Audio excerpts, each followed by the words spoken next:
हमारे बीच में हमारे बहुत ही आदरणीय हरियाणा की राजनीति में सबसे वरिष्ठ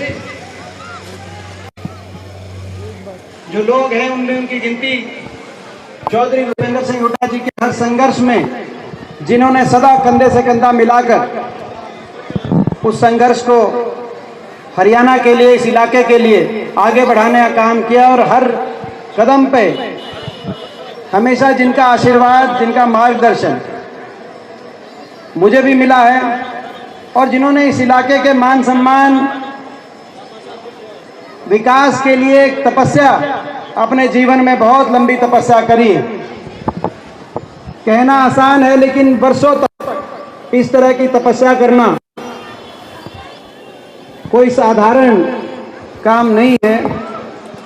उनकी ओर देखते हैं तो हमें प्रेरणा मिलती है। हमारे बहुत आदरणीय डॉक्टर रघुबीर सिंह कादियान जी हमारे बीच में, हमारे बहुत ही आदरणीय प्रोफेसर वीरेंद्र सिंह जी, हमारे भाई श्रीओम अहलावत जी, डॉक्टर विजेंद्र अहलावत जी, हमारे सरकार जी, अमरजीत अहलावत जी, हमारे भाई तस्वीर जी भी बहुत लगे हुए थे, मैं देख रहा था। हमारे जिला पार्षद भाई फोर्ड जी, हमारे भाई भोलू जी जिला पार्षद, जयवीर अहलावत जी, वाइस चेयरमैन ब्लॉक समिति जय सिंह अहलावत जी, हमारे प्रधान जी अशोक मैना जी, कुलदीप अहलावत जी, मांगे हमारे पूर्व सरपंच, हंसा जी पूर्व सरपंच, मथड़ जी पूर्व सरपंच, भुंडू जी पूर्व सरपंच, वीरेंद्र, हमारे बहुत से, विजय अहलावत जी जो मंच का संचालन कर रहे हैं, अंगद पहलवान जी, नवीन जी, कुलबीर जी हमारे युवा कांग्रेस के जो प्रधान हैं, हमारे भाई रवि जी जो हमारे बहुत से, मैं एक एक का नाम नहीं ले रहा क्योंकि ये जो लिख के नाम आगे मैंने वो सारे पढ़ दिए, लेकिन क्योंकि जो है मैं सबको जानता हूँ, मैं जिस सबको जानता हूँ और इसीलिए किसी का अगर नाम नहीं लिख के आया हो और मैं नहीं ले पाया हूँ उससे मैं कोई आप जो है, क्योंकि सारे मेरे लिए अपना परिवार है, मेरा घर है, कोई इसमें मेरे लिए कोई फ़र्क नहीं, मेरा अपना गांव है, मेरा अपना हल्का है। तो सभी छत्तीस बिरादरी के सभी पिता तुल्य बुजुर्ग, नौजवान साथी, माताएं, बहनें, आज डीगल गांव में हम पहुंचे। बेरी हल्के के अलग अलग पूरे इस इलाके के, डीगल गांव के और पूरे हल्के के छत्तीस बिरादरी के बड़े बुजुर्गों ने जो आशीर्वाद दिया, नौजवान साथियों ने जो हौसला बढ़ाया, मैं आप सबका बहुत बहुत धन्यवाद करना चाहता हूं।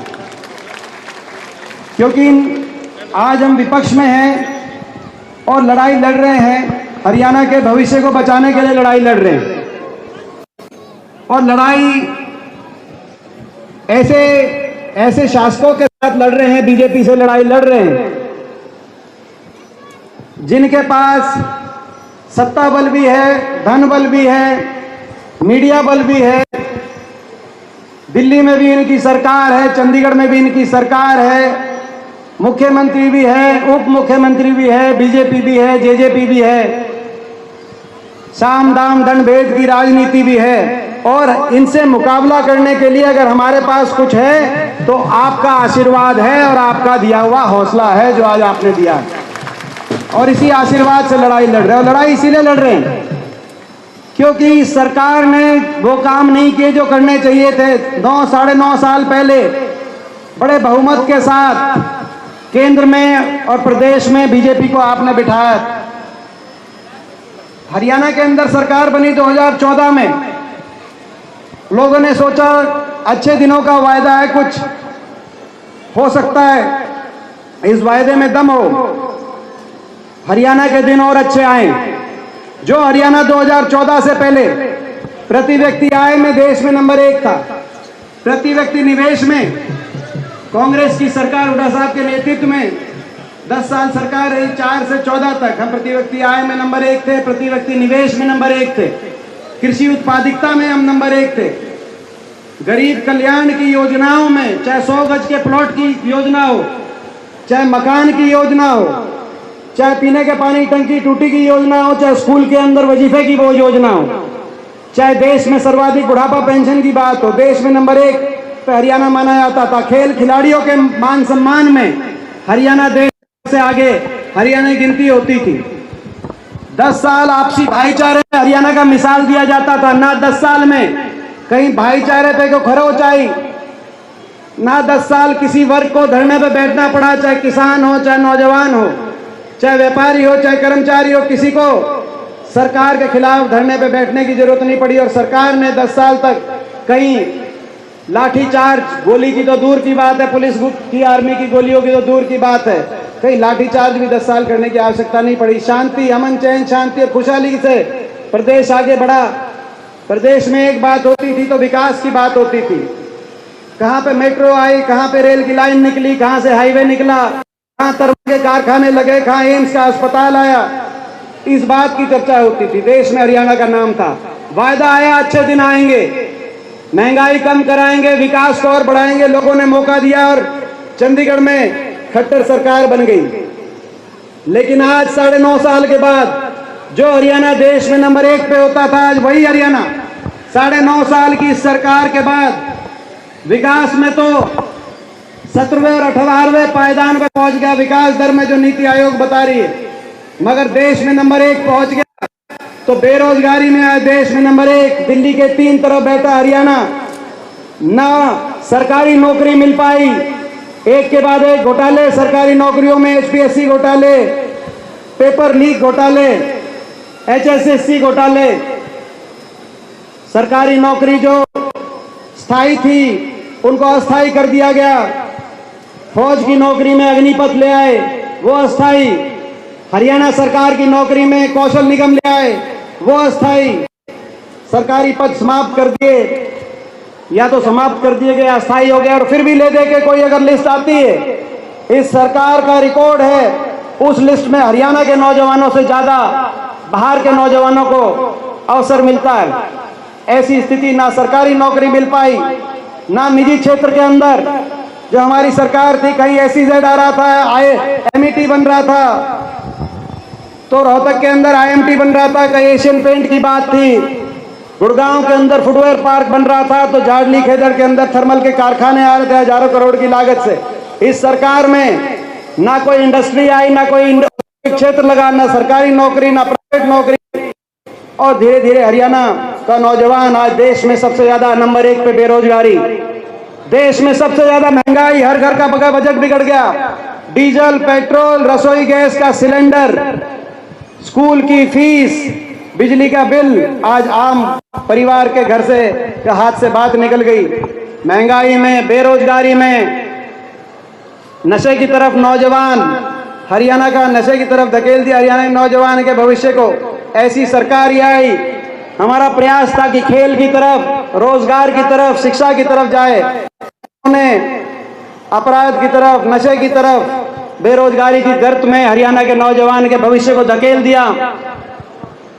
और भ्रष्टाचार में भी देश में नंबर 1। ऐसा भ्रष्टाचार जो खुल के भ्रष्टाचार के आधार पर अगर कहीं समझौता हुआ है और सरकार बनी है, तो हरियाणा के अंदर सरकार बनी है। आपको याद होगा 2019 में लोग नहीं चाहते थे इस सरकार को दोबारा बनाना।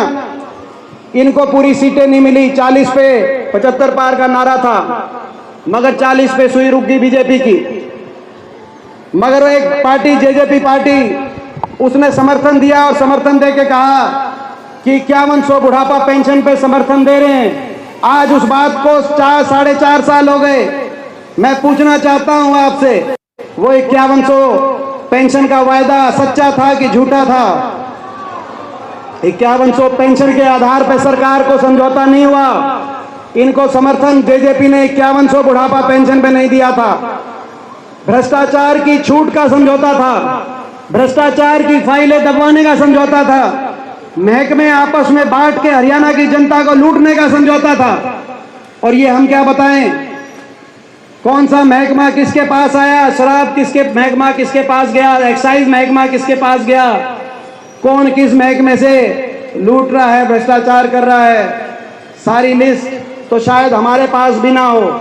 इनके खुद की पार्टी के विधायक नारनौल से दादा गौतम, उनका बयान सुना होगा। जब महकमे बट गए तो दादा गौतम का बयान आया, सरकार में बोला एक खोपर बढ़ गया, सरकार में बोला एक लाए जीमने लग रहा है। आया था कि नहीं आया था सब? यानी कि भ्रष्टाचार, खुला भ्रष्टाचार के आधार पर समझौता कह दिया। 5100 की पेंशन पर समझौता दे रहे हैं। इलेक्शन से पहले कुछ और थे, बाद में कुछ और बदल गए। इलेक्शन से पहले बीजेपी का नारा था 75 पार खट्टर साहब का, जेजेपी का नारा था दुष्यंत चौटाला का, बीजेपी को करो जमुना पार। था कि नहीं था? मैं पूछना चाहता हूं। राजनीति में नैतिकता होनी चाहिए, जो कहें उस स्टैंड पे रहना चाहिए। एक कहता था 75 पार, दूसरा कहता था जमुना पार। इलेक्शन का नतीजा आते ही दोनों बन गए पक्के यार। और हरियाणा बना दी भ्रष्ट सरकार, जनता कर रही है हाहाकार। इसीलिए हम बदलाव की लड़ाई लड़ रहे हैं, हरियाणा को विकास की पटरी पर लाने की लड़ाई लड़ रहे हैं, हरियाणा के नौजवान के उज्जवल भविष्य की लड़ाई लड़ रहे हैं। और 4 साल से लड़ाई लड़ने के बाद अभी हिसार के अंदर आपने देखा होगा, हमारा विपक्ष आपके समक्ष की जो रैली थी, उस रैली में आप में से भी बहुत से लोग गए होंगे। उस रैली में जब असंख्य बड़े बुजुर्ग लोग पहुंचे और जो आशीर्वाद दिया, मैं कह सकता हूं उस रैली के बाद अब हरियाणा में हमारे प्रोग्राम का नाम विपक्ष आपके समक्ष नहीं है, क्योंकि हम विपक्ष नहीं रहे, हम विकल्प बन गए हैं। वो विकल्प आपके समक्ष का कार्यक्रम उसको माना जाए। और विकल्प हरियाणा की जनता आज कांग्रेस पार्टी को विकल्प के रूप में देख रही है। चौधरी भूपेंद्र सिंह हुड्डा जी के नेतृत्व में आज विकल्प के रूप में देख रही है। और विकल्प के संकल्प होते हैं, और आज हम संकल्प करना चाहते हैं प्रदेश में। हमें विश्वास है कि आपके आशीर्वाद से बदलाव होगा, क्योंकि हरियाणा के कोने कोने में एक ही गूंज आ रही है, एक ही बात, डबवाली से लेकर होडल तक, क्योंकि एक एक जगह में जा रहा हूं और एक ही बात आ रही है, खट्टर सरकार, बीजेपी जेजेपी सरकार जा रही है और हुड्डा साहब के नेतृत्व में कांग्रेस पार्टी की सरकार आ रही है। लोगों ने मन बना लिया है और हमने भी संकल्प किया है कि हरियाणा को दोबारा से विकास में नंबर 1 बनाएंगे, विकास की पटरी पे लेके आएंगे। हरियाणा में वही खुशहाली, भाईचारा और विकास का दौर लाएंगे। हमारा संकल्प है। बड़े बुजुर्गों के साथ जो ये धोखा हुआ है 5100 पेंशन के नाम पे, इस विश्वासघात की राजनीति और धोखे की राजनीति का कलंक हरियाणा के माथे से मिटाएंगे और हरियाणा के बड़े बुजुर्गों को देश में सर्वाधिक 6000 बुढ़ापा पेंशन दिलवाएंगे। ये हमारा संकल्प, हमारा संकल्प है। हमारा संकल्प है कि जो हमारे गरीब एससी के, ओबीसी के, छत्तीस बिरादरी के बीपीएल परिवार, उन परिवारों को दोबारा से 100-100 गज की योजना का लाभ दिलाएंगे, 100-100 गज के प्लॉट की योजना का लाभ दिलवाएंगे जो रह गए थे, और 100 गज की मकान की जो योजना बंद हो गई, इंदिरा आवास योजना, दोबारा से शुरू कराएंगे और 2 कमरे के सरकारी सहायता से मकान हर वैसे परिवार को दिलवाएंगे। संकल्प हमारा संकल्प है। देश के प्रदेश के खिलाड़ियों को वही सम्मान दिलाएंगे। किसान को एमएसपी की गारंटी, और जो 750 किसानों की जान चली गई इस आंदोलन में, जो कुर्बानी दी किसानों ने, जिसमें हरियाणा के भी 125 किसान शामिल हैं, उन परिवारों को एक सरकारी नौकरी दिलवाएंगे। हमारा संकल्प है, ताकि कोई भूले ना, देश का शासक कोई इतना अहंकार में ना हो जो आज इस किसान आंदोलन में आपने देखा। हमारा संकल्प है, महंगाई की इतनी मार, जिस आधार पर हिमाचल प्रदेश की कांग्रेस की सरकार में सरकार बनते ही और कर्नाटक में कांग्रेस की सरकार बनते ही, उसी आधार पे हरियाणा के हर बिजली उपभोक्ता को 300 यूनिट फ्री बिजली तक दिलवाएंगे। ये हमारा संकल्प है। और भाई हमारा संकल्प है कर्मचारी को ओल्ड पेंशन स्कीम, हमारा संकल्प है जो हमारी बाकी कांग्रेस की सरकारों में जैसा ओल्ड पेंशन स्कीम का लाभ मिला है, कर्मचारी को ओल्ड पेंशन स्कीम, और नौजवान को जो 2 लाख नौकरी या तो समाप्त कर दिया, जो एडवर्टाइज नहीं करी, नौकरी नहीं निकाली, या जो अस्थायी कर दी कौशल निगम के माध्यम से, सरकार बनते ही 2 लाख सरकारी नौकरी जो इन्होंने जो समाप्त कर दी, नौजवान को रोजगार के लिए दिलवाएंगे। ये हमारे संकल्प है। हरियाणा को विकास की खुशहाली की पटरी पे, ये हमारा संकल्प, ये हमारे संकल्प है। मैं मगर एक बात आपसे कहना चाहता हूं, इन्होंने विकास की पटरी से उतार दिया, हरियाणा को महंगाई, बेरोजगारी, भ्रष्टाचार की भेंट चढ़ा दिया। लेकिन इस सरकार को बदलना इसीलिए भी जरूरी है कि इन्होंने एक और नुकसान किया, काम ना भी करते तो भी हम काम चला लेते। मगर ये तो ऐसी सरकार आई जिन्होंने काम बिगाड़ दिया, जिन्होंने हर वर्ग का अपमान किया। कोई ऐसा वर्ग नहीं जिसको अपमानित इस सरकार ने ना किया हो। 1 साल तक किसान बैठा रहा धरने पे, 750 शव इन धरनों से वापस आए। क्या आप सोच सकते हो, क्या हम सोच सकते हैं कि कभी कोई किसी वर्ग को इस देश में, प्रजातांत्रिक देश में ऐसा धरना देने पड़े, ऐसे आंदोलन करने पड़े? 750 शव वापस आए, लेकिन केवल अपमान और तिरस्कार किसान के बाटे, उनके बाटे अगर कुछ मिला तो केवल तिरस्कार। ओल्ड पेंशन उनको अपमानित होना पड़ा, उन पे लाठीचार्ज। मनरेगा के मजदूर अपना बचाव करना गए, उन पे लाठीचार्ज। ग्रामीण चौकीदारी, ग्रामीण चौकीदार और सफाई कर्मचारी वो करनाल में गए, उन पे लाठीचार्ज। सरपंच सोचते थे कि बाकी सब पे लाठीचार्ज हो रहा है, तुम छोटी सरकार हो, मगर जब सरपंच भी गए तो सरपंचों पे भी आपने देखा कोई ऐसा वर्ग नहीं, कर्मचारी से लेकर छोटा व्यापारी तक कोई ऐसा वर्ग नहीं जिसको अपमानित सरकार ने ना किया। और इसीलिए आज ये लड़ाई हरियाणा के मान सम्मान की लड़ाई है, हरियाणा को विकास की पटरी पर लाने की लड़ाई। और जहां तक लोकसभा चुनाव की बात है, मैं ये कहना चाहता हूं, पिछले लोकसभा चुनाव में अभी बात आई और ये कहा डॉक्टर साहब ने कि अगर यहां से अगर नतीजा अपने हक में नतीजा आता तो, और नुकसान हुआ, बहुत नुकसान हुआ। मैं भी कई बार सोचता हूं, मेरे दिल में भी टीस कई बार कि किस तरीके से साम दाम दंडभेद का प्रयोग किया गया, सरकार का दुरुपयोग किया गया और मुझे निशाने पे लिया गया। मगर मैं आपसे एक बात कहना चाहता हूं, मैं निशाने पे नहीं था। देश में कहीं भी विपक्ष की कोई मजबूत आवाज अगर उठे तो उसको किस तरीके से उस आवाज को कुचला जाए। मैं आपके हक की लड़ाई लड़ता था,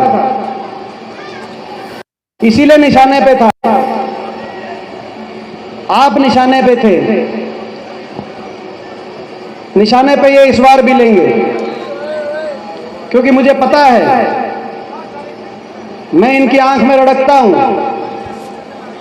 मुझे पता है जब किसान आंदोलन की बात आई और देश की सबसे बड़ी पंचायत में इनकी आंख में आंख डालकर जब मैं बोलता था कि ये जो बैठे हैं ये देश के नागरिक हैं, इनका सम्मान होना चाहिए, इनका अपमान नहीं होना चाहिए, तो इनकी आंखों में रड़कता था और कहते थे कि मुझको कहते थे, निशाने पे लेते थे। क्या क्या नहीं कहते थे पार्लियामेंट के अंदर, जो ताने सहे इनके पूरी बीजेपी के। मगर फिर भी मैं ये कहना चाहता हूं कि ये आपका दिया हुआ आशीर्वाद है और आपकी दी हुई ताकत है, और वो जो नैतिक बल है उसके आधार पर सारी बीजेपी एक होकर कहती थी, निशाने पे लेती थी, ताने मारती थी। लेकिन जब देश की पंचायत में मैं खड़ा होता था तो मेरी जो आपकी आवाज मैं वहां पे उठाता था तो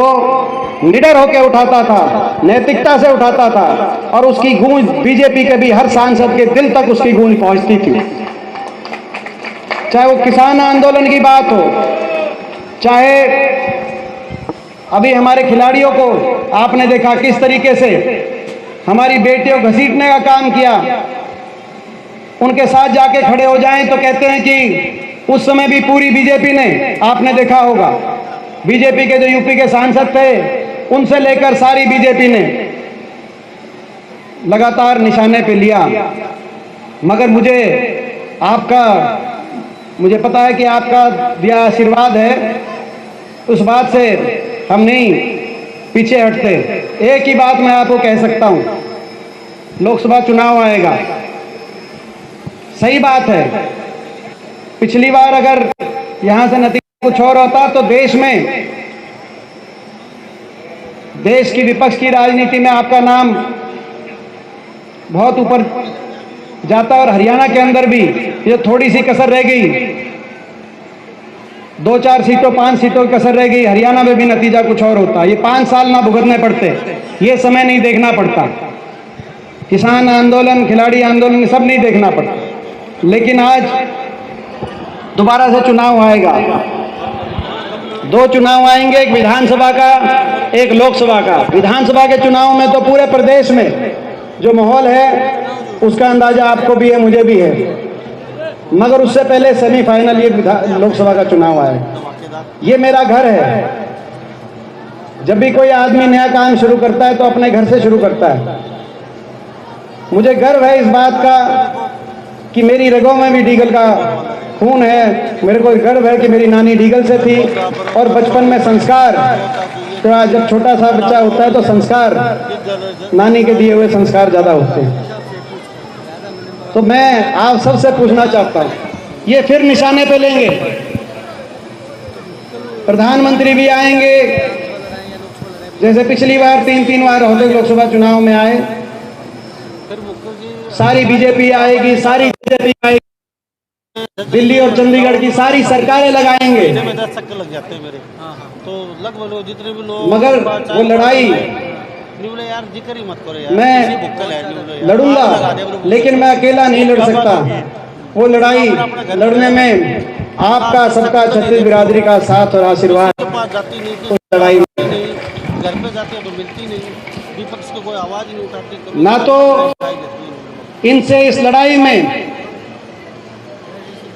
ना तो मैं एक कदम पीछे हट सकता और ना ही मैं हाथ जोड़ सकता। ये मैं आपको विश्वास दिलाता हूँ इस लड़ाई में, मगर आपका साथ और आपका आशीर्वाद, तो उसमें कसर मत करना।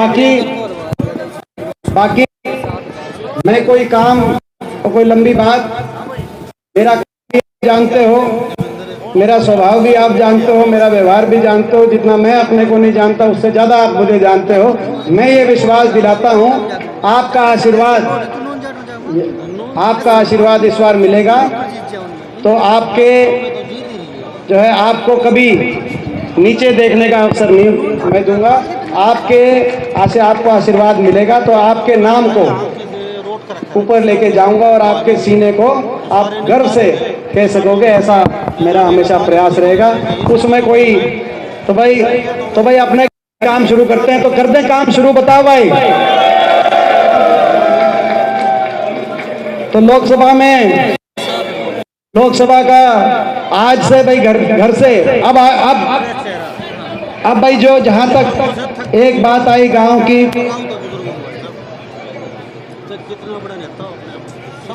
पंचायत मिली और गांव की पंचायत ने एक बात रखी कि गांव में कॉलेज होना चाहिए, डीगल गांव में, और बहुत अच्छी बात है। और यही इस मांग से का साथ तो है ही, वो तो कहने की भी बात नहीं है। अभी अगले साल का सेशन मार्च से लगेगा, अभी 2-3-4 महीने बचे हैं जो इस सरकार के हैं। 24 का सेशन, मतलब 24 के सेशन में 4 महीने हम विपक्ष के रूप में इस सरकार को कहना चाहते हैं, मांग रखना चाहते हैं कि आप कराइए यहाँ पे स्टेडियम कह रहे हो, यहाँ पे कॉलेज की तुरंत मंजूरी करके क्लास अगले सेशन से आप शुरू कराओ, क्योंकि आप कराओगे तो आपका धन्यवाद। नहीं तो 2025 का सेशन डीगल के अंदर यहाँ पर प्रदेश का सबसे बेहतरीन कॉलेज यहाँ पे 25 के सेशन में हम बनवाने का काम करेंगे, कहना चाहते हैं। पहला